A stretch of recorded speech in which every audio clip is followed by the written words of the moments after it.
Luminar Technologies, a once prominent pioneer of LiDAR sensors for advanced driver assistance systems and autonomous vehicles, has filed for voluntary Chapter 11 bankruptcy protection in the U.S. Bankruptcy Court for the Southern District of Texas.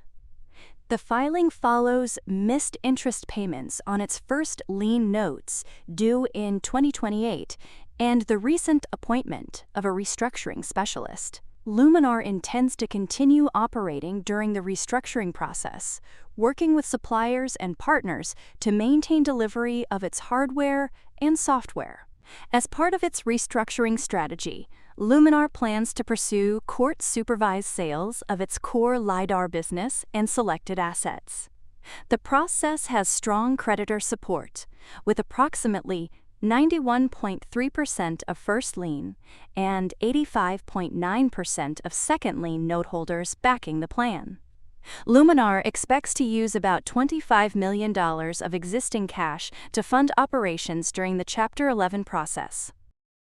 A central element of the restructuring is the planned sale of Luminar Semiconductor, Inc., LSI, its photonics subsidiary.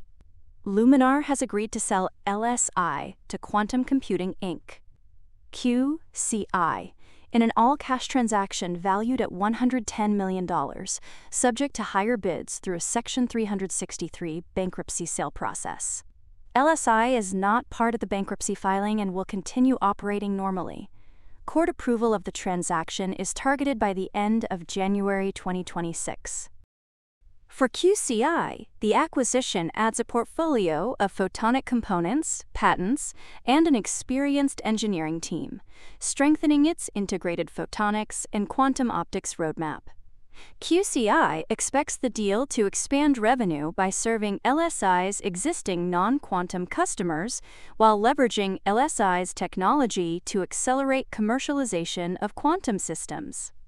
Luminar CEO Paul Ricci said the court-supervised sale process represents the best path forward after reviewing alternatives, while emphasizing continuity for customers.